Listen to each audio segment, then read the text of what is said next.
Lucky episode 13. Welcome back to another episode of Elephant in the Room, people. As we always do at this time, before I go any further, I want to give you guys a special shout out and just appreciation for supporting me in all of my endeavors and whatever I do. Anybody who has been supporting this platform from the time it started, or if this is your first episode tuning in, I want to thank you guys and I want to let you guys know you are greatly appreciated because without you guys paying attention to anything I have going on, I wouldn't be interested or it wouldn't make sense for me to do, period. You know what I mean? But all the feedback that I get, the opinions that I may get, whether you agree with me or you don't, I want to appreciate you guys. I want to see you guys, let you guys know that I appreciate the hell out of you guys for even sitting down and paying attention to what I got going on. I know nowadays the everybody has a short attention span, so it's greatly appreciated to know that in all of my endeavors, I still have supporters out there who pay attention to anything I'm doing. That will never be taken for granted and it will never go unnoticed. So I want to say thank you again to everybody that has been supporting everything that I do.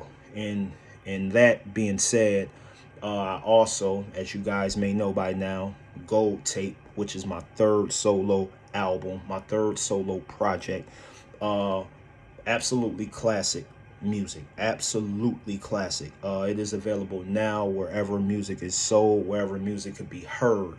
Again, it's just a masterpiece of a project, something that I took my time to make, and I am absolutely proud of it. As I told you, it's three projects. This one's for you, Dad, Scale Tape, and Gold Tape. Check all three of them out. But my latest project is the Gold Tape, which is available right now. As I told you before, we have a busy episode, so let's jump right into it. When I went into making this episode, I wasn't going to talk about this first, but in respects to how severe just the news is, I had to do it first. Little Ronnie, who is a rapper based out of Texas, he just recently got killed. He got shot down in the car with his 5-year-old daughter while at the car wash. It is surveillance of it, of the actual event. It looked like he was like vacuuming out his car. It was like a do-it-yourself car wash. Looked like he was vacuuming his car, and two gentlemen approached the vehicle from the passenger side, where I can imagine the little girl was sitting. Because it looked like a two-door vehicle. And started to let off shots, and the father had enough wherewithal to like run away from the car to try to like redirect the shots, to keep it from going in the car where he knew his daughter was at.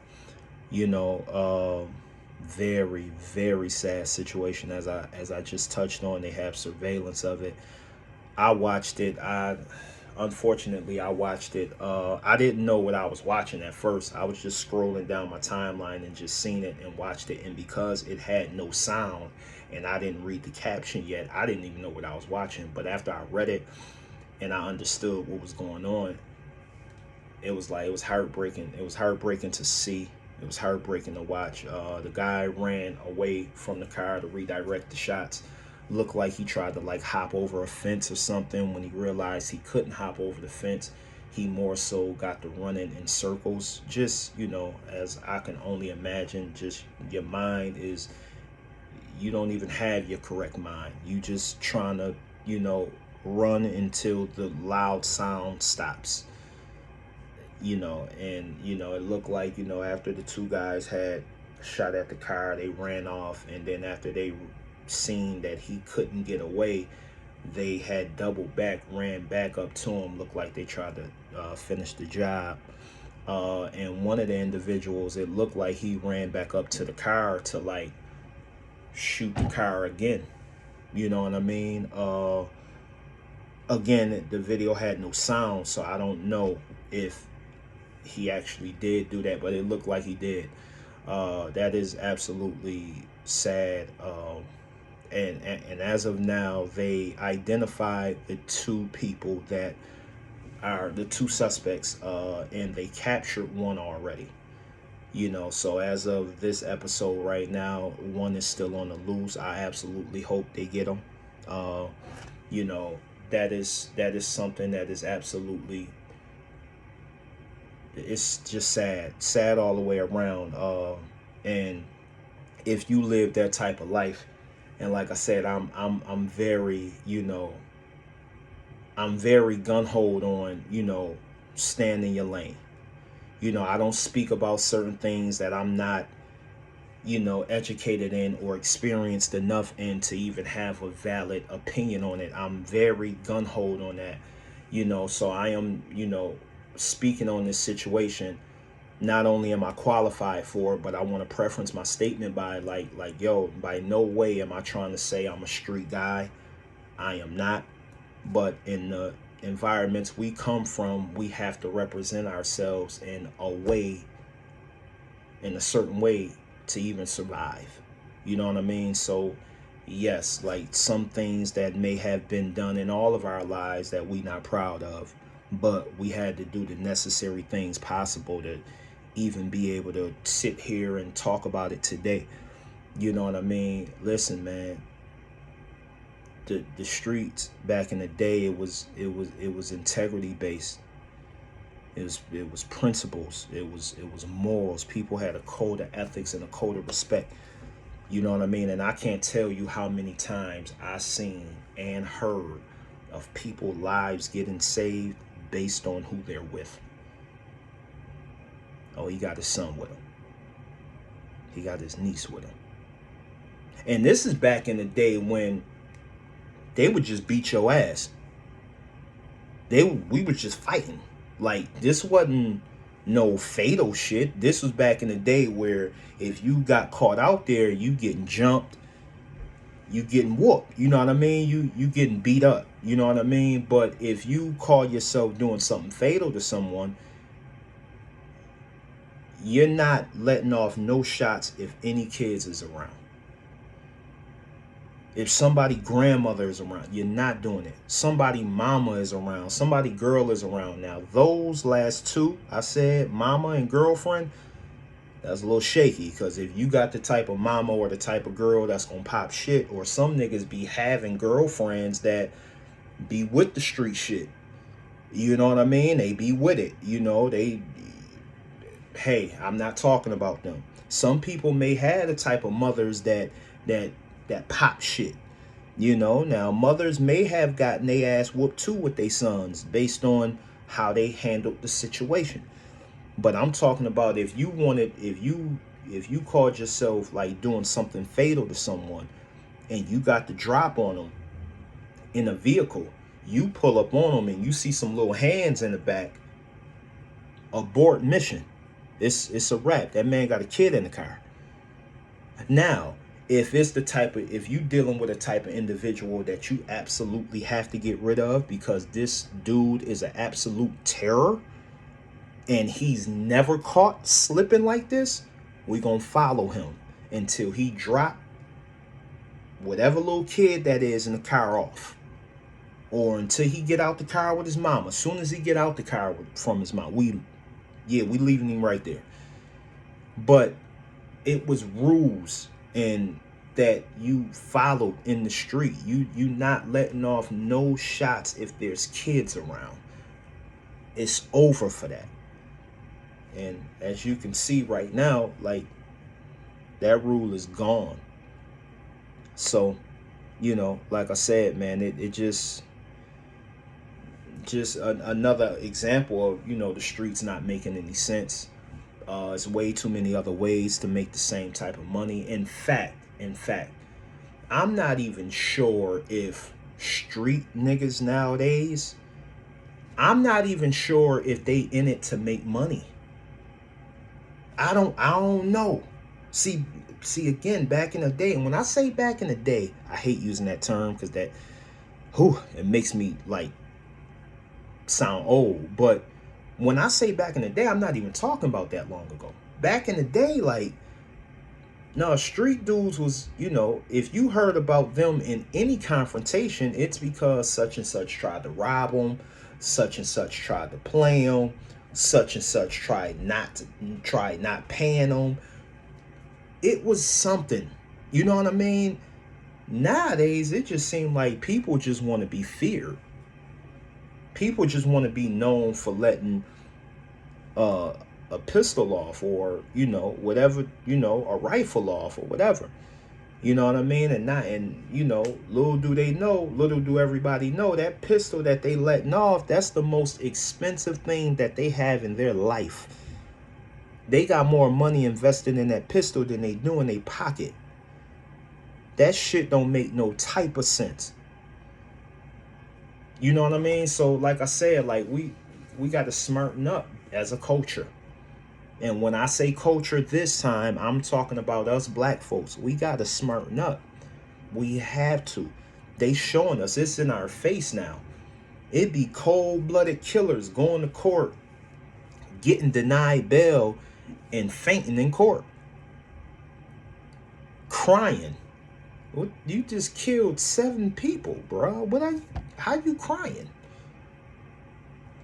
Just don't make no type of sense. So, for all the young ones out there coming up, man, please, man, do better, man. Do better, make better decisions. And like I said, I am not promoting violence. I am not advocating for it. I want it to stop wholeheartedly, but realistically, if it's not going to stop and you do decide to walk down that path of the street life, man, keep innocent individuals out of that. Please keep innocent individuals out of that. And kids, mamas, girlfriends, all of that. Keep that out of that, bro. Keep it out of that. You know what I mean? So all prayers to little Ronnie, his family, everybody who was affected by that, man, prayers for y'all. I can't imagine what that's like going through that. Stand on the same topic of like a street type of thing. Black Sam. For those of you who are unfamiliar with Black Sam, that is Nipsey Hussle's brother.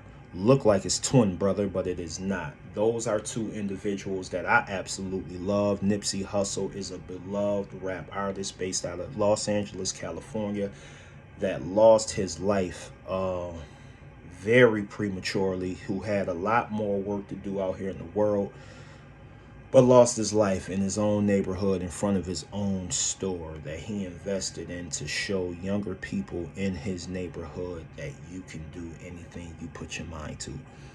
Rest in peace, Nipsey Hussle. Marathon Clothing. Marathon Clothing is a black-owned brand, something that I support wholeheartedly. So based off of the Marathon Clothing, they just recently opened up a Marathon Burger. Marathon Burger is a restaurant in West Hollywood that they just opened up this past week. And some guy named Rockstar 2800, no disrespect to homeboy, but I don't have a clue who that is. That is a guy, I guess, Rockstar 2800, that's his name on Clubhouse. Clubhouse is like a big ass 3-way. It's like me and you on the phone. You call this person on your 3-way. I call this person on my 3-way. Then them 2 get on the phone. They call 2 more people. It's just like a big ass conversation with everyone. You know what I mean? I guess, Clubhouse, that's something I am familiar with. I do know what it is, but I'm not on it. I guess the Rockstar 2800 kid has been allowing people to disrespect and play with Nipsey Hussle's name while he's on there. I guess like you have a page, like you have they call it a room, where like you'll create a room. I'll invite you, and then it can, based on how lit we get, will determine, how many people is in this room. So I guess, Rockstar 2800 was allowing people to play with Nipsey Hussle's name in the room. Again, I don't know to the extent as to what they were saying, but even if I did, as I tell you before, I'm not gonna promote it. You know what I mean? This is my platform, and I choose very wisely what I decide to speak on and support and like report on. But I guess he was, you know, for years, and this is some I've noticed it too, because I watch a lot of YouTube. And I see a lot of clips. I see a lot of reels.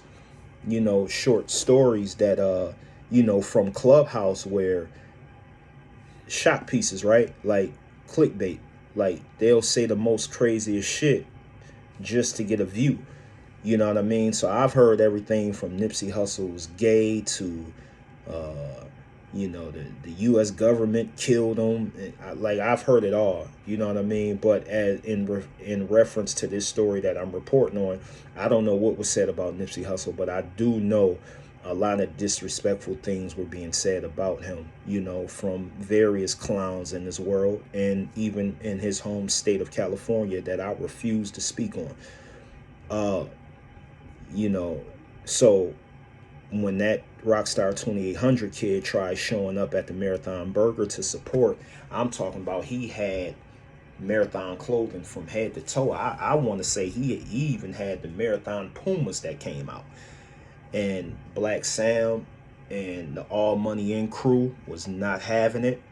They stopped him, had some choice words for one another, politely escorted him across the street from where the restaurant is, said, "You're not coming in. You're out of here." That is absolutely honorable. That is something I am in full support of. Like I said, like I touched on just earlier, we in episode 13, and I've spent at least half my episodes telling y'all there's always consequences to the things that you do and say. You can say anything you want. Please do not get freedom of speech confused with freedom of consequence. Please do not get that. Now, because a lot of us, all of us damn near have social media, a lot of us, we benefit off having freedom of speech without having to deal with consequence. Like I touched on with the Jay-Z situation, with the Diddy situation, with depending on the things you say, it's gonna have consequence. So now if you sitting up here, it's like I invite somebody on this platform on Elephant in the Room, and I allow them to talk crazy about, a Benny or a Conway or a West Side Gun. Like, I'm not standing for that. Like, I'm not going to do that first and foremost. That's the home team. You're never talking down on this platform about any of them three gentlemen. I don't care what my relationship is with them. You're not doing that with me. You're not doing that on my platform. You know what I mean? But that's like me allowing somebody to play what they... No, it's even worse than that. Because the person that they playing with, the person in reference to this is Nipsey Hussle. He's passed away. He's not even here to defend himself.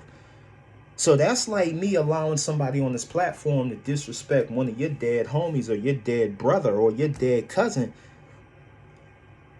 Yeah, of course, when we see each other, it's not going to be the most pleasant. And that's speaking lightly. I better hope and pray you don't get the drop on me and do what you need to do, what you're supposed to do to me. Like, nah, like, yo, it's consequences to that. So, the Rockstar 28 kid, all due respect to him, when I say I don't know who he is, I'm not trying to be disrespectful at all.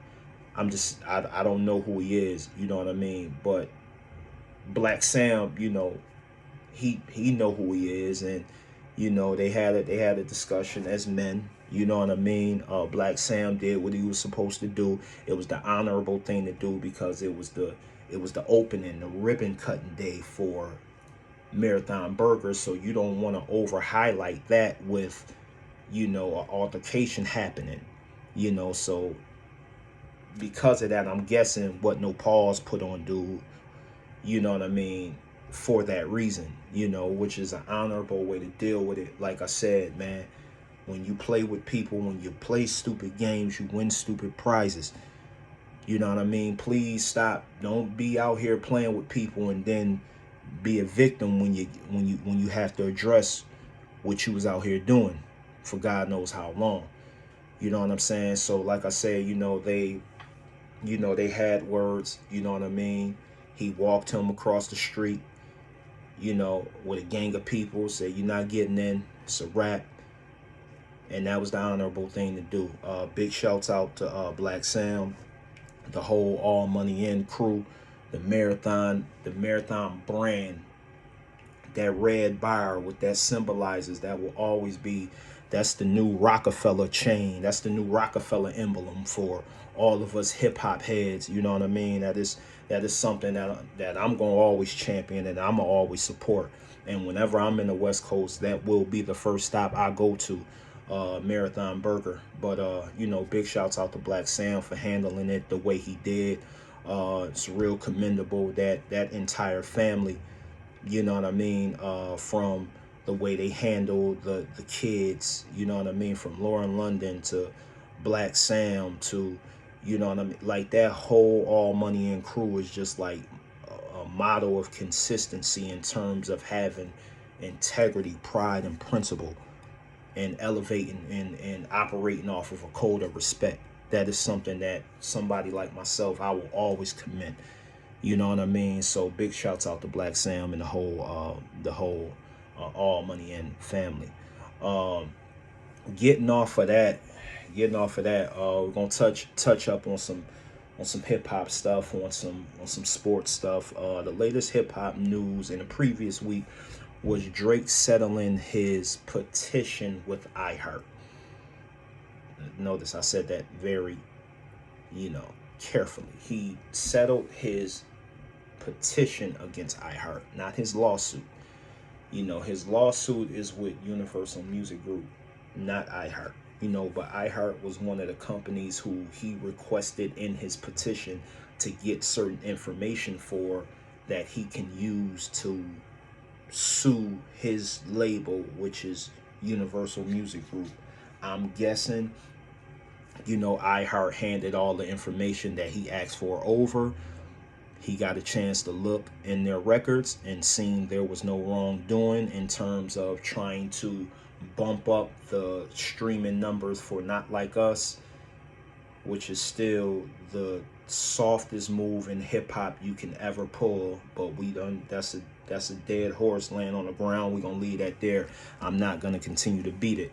But he canceled. He not canceled, but dropped his petition against iHeart, and it was, I'm guessing, because he got the information he needed, and the information that he got didn't entail the things that he thought it was going to entail. So because of that, it was dropped. No deep dive with that. Told you guys how I feel about the Drake thing. Again, he is continuing to lose. And for all of you out there that, oh, he's rich, yeah, he's past rich, he's wealthy. I'm not talking about in terms of financial. I'm talking about in terms of, an appearance and your brand taking a hit. Like, he is continuing to lose with this, But Drake, again, he's an awesome artist. He is an artist I will continue to listen to, even though I'm clearly on the Kendrick Lamar side of this thing. Drake is a phenomenal artist and somebody I am going to continue to listen to if he comes out with shit that I like. I don't care if it, if it's sold, if it's platinum or if it's double wood. I don't care. You know what I mean? If I like it, I'm going to listen to it. So I'm just reporting the news on that. Drake settled his petition with iHeart. Touching on sports. LeBron James confronts Stephen A. Smith for talking about his son. About time. This subject is complex, right? Because, like, I understand Stephen A. Smith to a degree. You know, Stephen A. Smith, for those of you who are unfamiliar with the story, LeBron James, if you don't know, his son is now playing in the NBA with the Lakers as well, on the same team as his father. And a lot of people out here feel that LeBron James' son got drafted only because of his father. I don't blame anybody because anybody knows Jay-Z, LeBron, Nipsey Hussle, Pusha T, like those are my guys, right? Those are the guys that I absolutely love. They can't do any wrong in my eyes. But I can understand why people would say that. I can understand why people would think his son is only in the league because of his father. The only reason why I would disagree with it is because the Warriors came out and said they would have drafted him. The only reason they didn't draft him is out of respect for LeBron, because they knew the Lakers were going to draft him. So even if the Lakers didn't draft him, the Warriors were going to draft him. So that's the only reason why I say no. But outside of that, not knowing that information, if I didn't know that, I understand why people out there think that. You know what I mean? You know, he's not NBA ready yet. He's not. He's not. But he is very capable of being NBA ready. Shit, as soon as the end of the season. But just, you know, coming into the season, you know what I'm saying? He wasn't NBA ready. He wasn't. You know, no disrespect to Bron, but he wasn't. But you know, so when that story, Stephen A. Smith is a guy who covers sports, covers basketball. At a lot of the games, I'm not going to say all the games, but he's at a lot of the games, and he's covering these type of, you know, these type of stories or whatnot. So when he first got drafted, you know, like I said, it was a hit piece. Bronny James, talking about Bronny James. Is he deserving of his spot? Is he this and that to the third? And this is before this man bounced a basketball on the NBA floor. So you already know when the season starts, they got a built-in 2 months of shit to talk about just by him being on the team. You know what I mean? So so I understand it from that aspect. It's business. I get it. It's Bronny James. It's LeBron James' son. You know, you're going to have slow news days, so you're going to talk about the man. All right, cool. Now, he was the 50-something pick. No other pick that was even drafted remotely close to him has ever been talked about this much, has ever been covered this much. But again, it's a hit piece. It's business. It's about viral moments. It's about viewership, all of that. So we all know Bronny James. I don't give a damn where he got picked at. He's going to generate viewership and viral moments. So Stephen A. Smith, you know, he was, you know, giving his take on, you know, LeBron James, Bronny James. He was giving his opinion on him constantly. Stephen A. Smith, that is his job, okay? It's his job. He gets paid handsomely for it. He just inked the $100 million deal for I don't know how many years with ESPN to continuing to do with what he's been doing. You know what I mean? So big shouts out to him. So I understand him to an extent, but I am wholeheartedly on LeBron James' side. Because I know it's a lot of people out there who, Steve, just like I just said, Stephen A. Smith, he doing his job. Yeah, but it becomes redundant. Like, it's one thing to talk about my son's game. He played like trash. He shouldn't have been playing in this moment. This and that to the third. All of that is inbounds. Cool. They talking about that man when he not even playing. He cannot even be in the damn arena. And they talking about him. And they only talking about him when it's negative shit to say. They covering his G League games. Only the bad ones, though. Them G League games when he dropping 25, 30.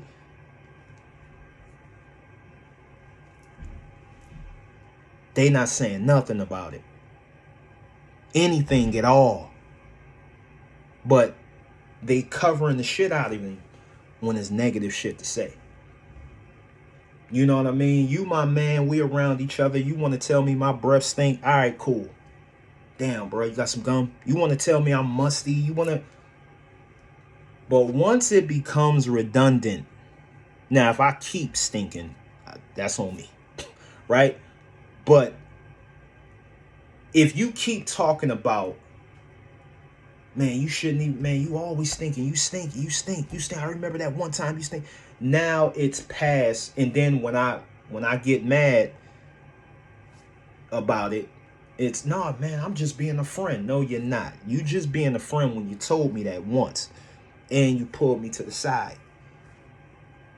But you publicizing it everywhere, bro, you trying to play me now. You know what I'm saying? And like I said, they talk about him so much. They talk about him when there's nothing to talk about him for.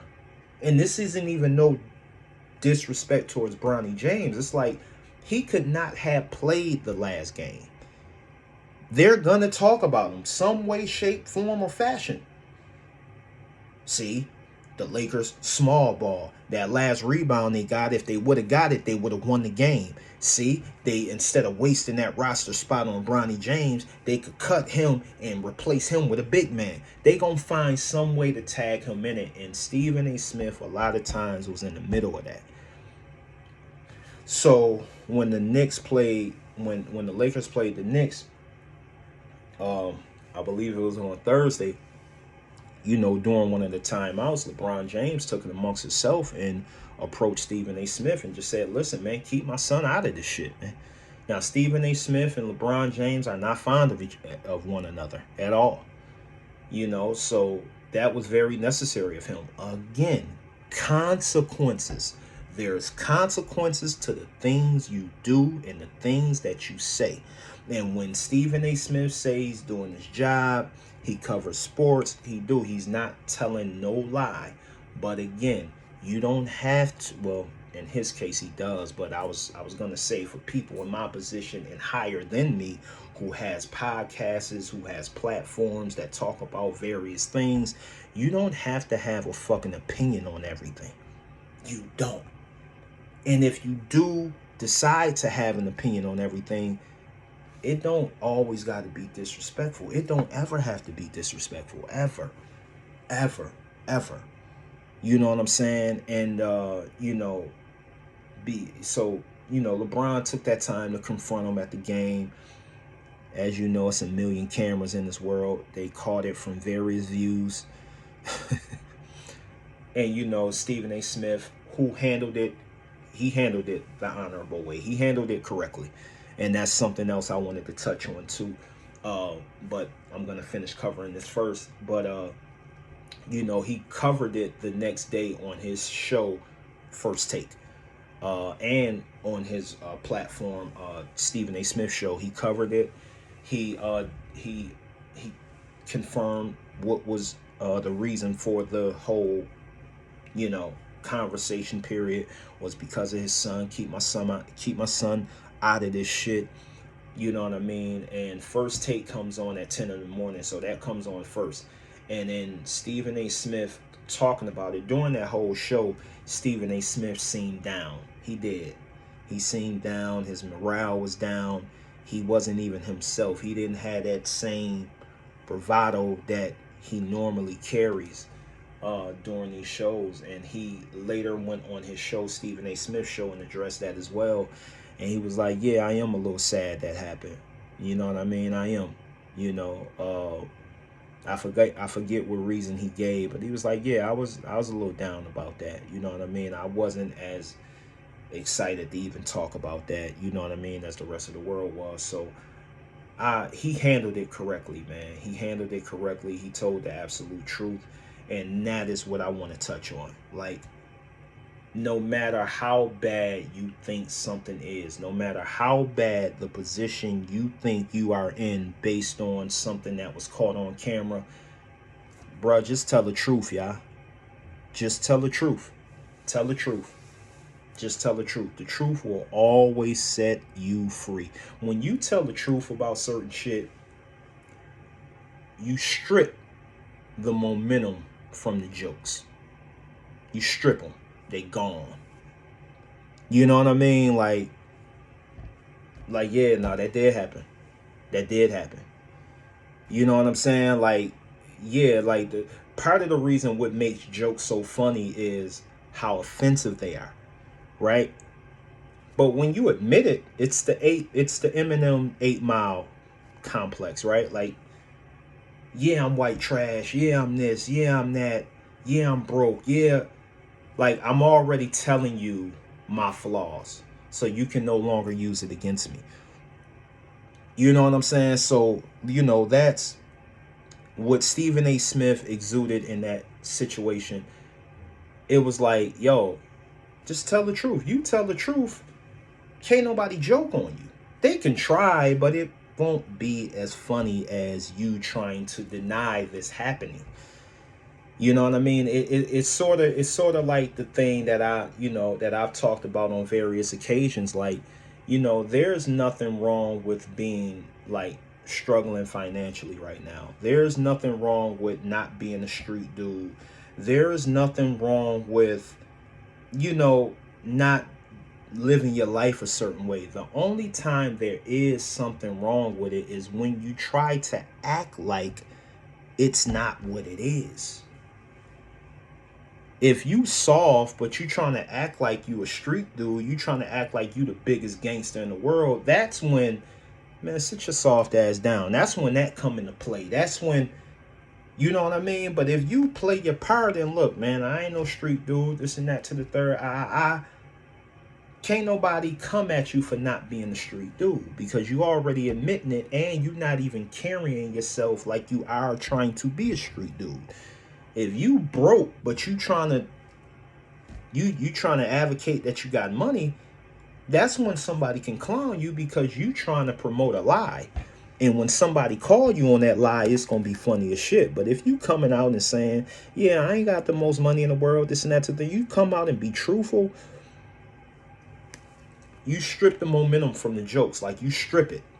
Can't nobody even joke on you for that matter anymore. You know what I mean? So in the case of Stephen A. Smith, he handled it in a commendable way. You know what I mean? He confirmed the story. He didn't go into exact detail of what was said, but it was basically yo, he told us enough to let us know yeah, LeBron felt a certain type of way about how he'd been covering his son. So my opinion on that, like I said, I understand Stephen A. Smith because he does get paid very handsomely to report on everything. But when it becomes redundant in the case of Bronny James, you talk about him when it ain't even nothing to talk about him for.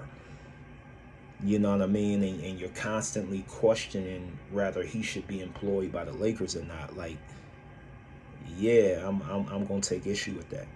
You know what I mean? And for those of you who that's just showing how weak his son is. Well, that's your opinion and you're entitled to it. But I'm pretty sure most of us would be out of line if we looked at your page and and told you how your page made you look.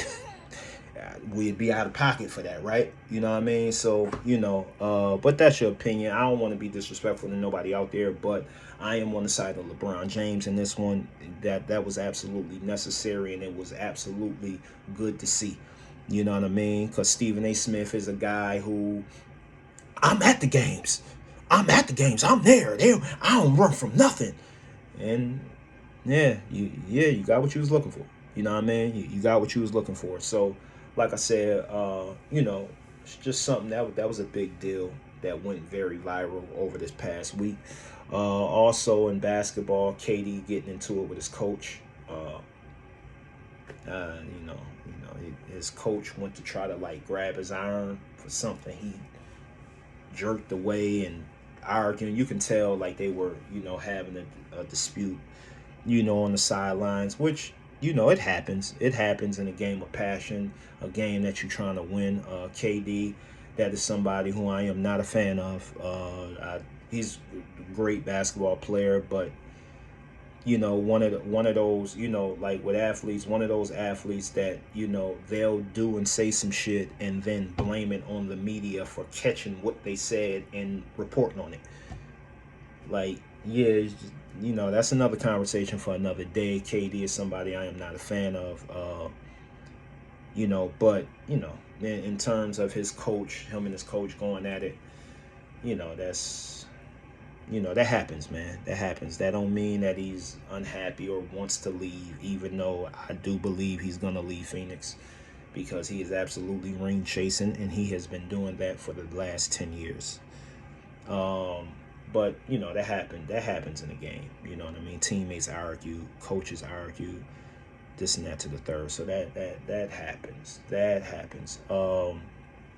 Staying in sports, Javante Davis had a fight last week, and a good storyline. It ended in a draw, but a storyline from that was him taking a knee in the fight because he said he had just got his hair done, and like the person who did his hair like used grease, and because of him sweating, the grease fell down to his eye.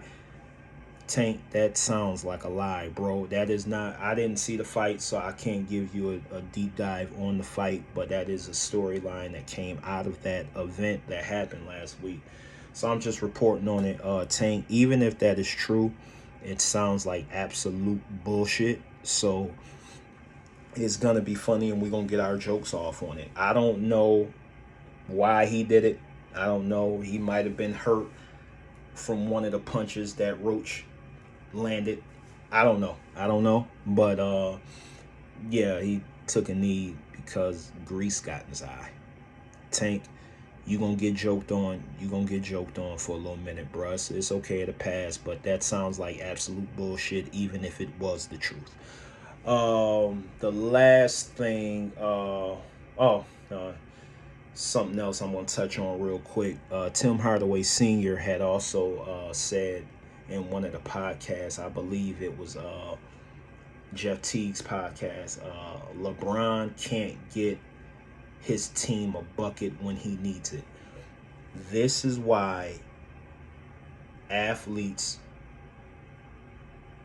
this is why I no longer believe like people that say, I played. That used to be so valid. I remember, I'm telling you, I remember First Take, Stephen A. Smith, Skip Bayless, and LeBron and the Miami Heat were playing the Spurs in San Antonio, and LeBron had caught one of those cramps that he used to catch all the time. And I remember when Skip Bayless said he should have played through the cramp. And it was like, wait a minute. Like, okay, I can tell by that statement you never played sports. You never played sports, even though Skip Bayless tries to tell us he did. I don't believe he ever played sports because of that statement. Because anybody who has ever had a Charlie horse, you don't even had to play sports. Anybody who has ever had a Charlie horse, you can't sleep with a Charlie horse, let alone run up and down the floor amongst some of the most greatest athletes in the world. So how do you expect this man to continue to play ball with a cramp, with a damn knot in his leg? Like, I don't get it. But that was the first time I was like, yo, athletes need to be on TV. Athletes need to be on TV. Athletes need to be on TV. That Skip Bayless, LeBron should have played with cramps thing, that was about 15 years ago. No, it was about 12, 13, give or take. Ever since then, a lot of athletes have been on TV. And they have been getting away with a lot of bullshit. And because they can say, I played, I know the game, the bullshit that they've been telling been able to live a little bit.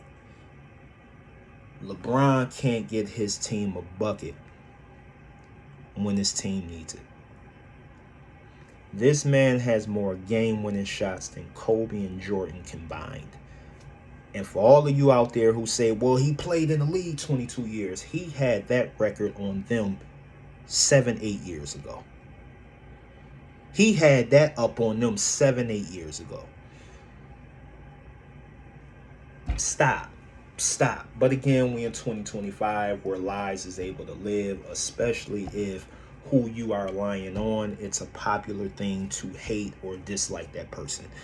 You can get away with it and it can live. But my motto always stands. Lies always run out of gas at some point.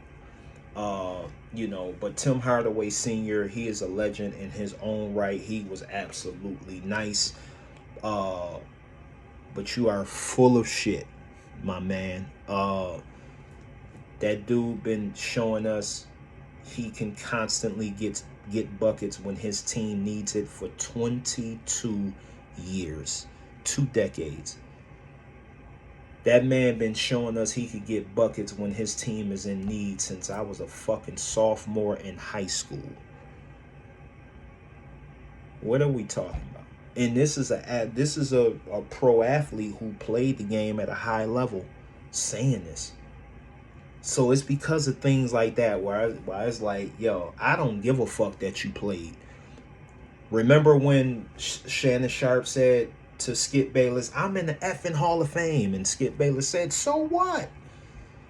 That's why Skip Bayless is able to say that. Shannon Sharpe being able to say he's in the Hall of Fame, that's a mic dropper. That's supposed to like, yo, shut up. I played, you didn't. I played at a high level, you didn't. Shut up. I know you can't.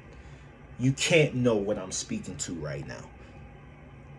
But because of bullshit like that is the reason why we got to side eye you motherfuckers who once played the game.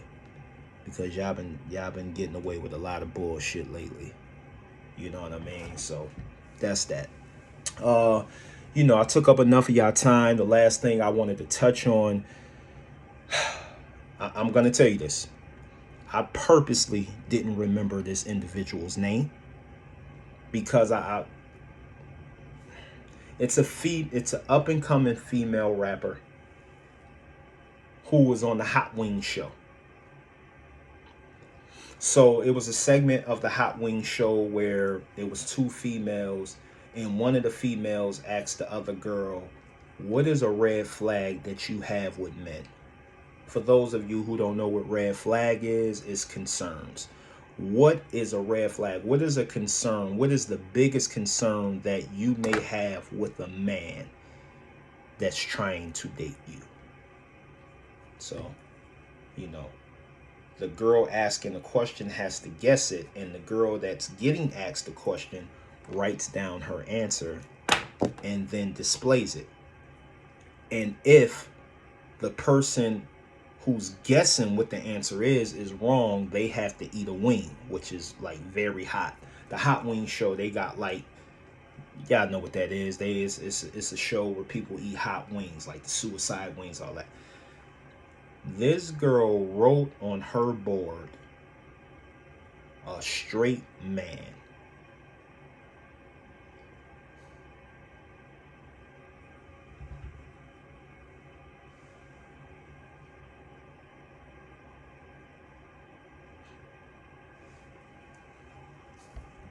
So if you are a straight man,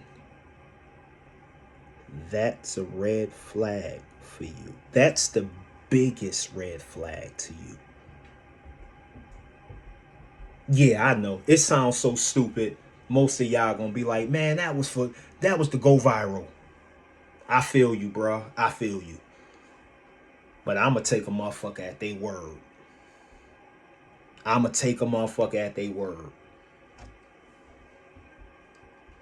Because your significant other only likes women sexually, only finds women attractive, that's a red flag for you?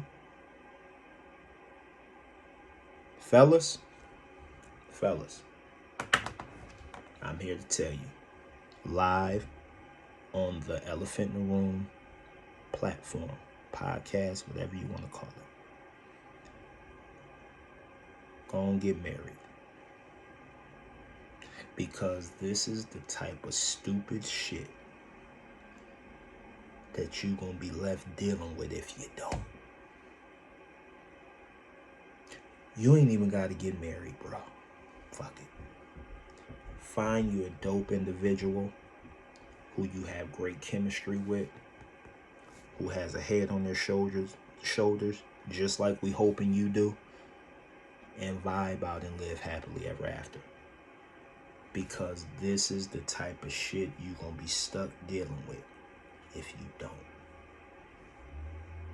A straight man is her biggest red flag. I purposely didn't remember her name. And if you think I'm lying, or for those of you who want more context to this situation, Google woman says straight men is her biggest red flag, and it's gonna pop right up. Fellas, if you're not already, go and get tied up, go and get locked down, go and find you somebody who you got dope ass chemistry with, who you can build with, you enjoy being around and enjoy her company, and just vibe out with that, bro. Because I'm here to tell you, this the type of dumb shit you're gonna have to deal with. This the type of dumb shit you're gonna have to deal with. Yeah, like, and a lot of people who love me, they tell me, like, when I really mean something, I always repeat myself, and I'm purposely repeating myself. Go and get married or find somebody who you can connect with on every type of level and live happily ever after, because these are the type of women that's in the club, that's out here getting BBLs and fucking, what's that shit, lipo. Is that lipo? I don't know. When you get the shot in your face and it tighten your skin up. Listen, it is some absolute bullshit out here right now, from the men and women side. But that was the dumbest shit I ever heard. But hey, that's her. Rock out. I don't know your name. I don't want to know your name, and I purposely didn't. I purposely didn't remember it, because that's what should be thought about, that bullshit that you just displayed to the world. So yeah, that was just crazy. But yeah, that's gonna do it for this episode of Elephant in the Room. I want to thank you guys for sticking with me as long as you have. Again, people, I appreciate it so much. I appreciate it so much that you guys are supporting me, and all of my endeavors and whatever I decide to do. It does not go unnoticed, and it will never be taken for granted. So with that being said, that will do it for this week's episode of Elephant in the Room, episode number 13, people. I will see you guys next week for episode number 14 of Elephant in the Room. In meantime, in between time, go check out my 3 projects. My first project ever, This One's For You, Dad. Title is self-explanatory. That was a representation of my father, who I still live through today and I still live for. My second album, Scale Tape, which I have to speak on. Scale, the clothing line. We are rebooting for this spring, this summer launch. We are not done, people. It's just we had the type of success where we didn't want to keep hitting y'all in the head with the same shit. We want to be creative. We want to, approach it in a different way and see how we can attack the people going forward. So we will be coming out with a new spring, summer clothing, clothing display, clothing just package. We working, y'all, and we will be relaunching this spring, this summer. For those of you who have been asking about the website, it is currently down right now in construction. We are, like I said, we trying to do it. We trying to do it right. We trying to do things, I ain't gonna say in a different way, but in a bigger way. You know what I mean? So, that's what we are currently working on right now. So, scale, people. That is scale. I wear it all the time, and it is an acronym for success comes after life experience. I know y'all can't see that. I don't even know why I'm trying to show you, but yes, that is a clothing line that I am currently, me and my brother Larry Legend, who this whole thing was his idea of me doing Elephant in the Room. He deserves all the credit in the world for that. He is somebody that I currently me and him does scale together. We are working to get it back right and to get it back on pace to where it was before. So Scale Tape was like basically like a, you know, my second album I did. That was like basically like, you know, continuing off the scale brand. Gold Tape is my third project. That is the project that, you know, I took the longest time to make, just because I wanted to give you guys something different. You know what I mean? I don't want to be redundant. I don't want to keep beating the same dead horse. You know what I mean? I don't want to do that. So, you know, through every album I do, I gotta live a little bit of life. I have to experience different things in my life to be able to talk about it in a detailed way that I do on my projects. So, you know, yeah. So that's my latest project, Gold Tape. That exudes that to the highest level. That is, I'm proud of all three of my projects, but the Gold Tape, the last one that I put out, was an absolute masterpiece. Go check it out, people. And again, thank you for spending the time that you have with me. We will be back for another episode number 14. But that will do it for this week's episode 13 of Elephant in the Room. Stay sucker free, stay positive, and most importantly, stay prayed up and safe, people. I will see you guys next week. Same bat time, same bat channel. Appreciate you for the support. Until next time, see you then.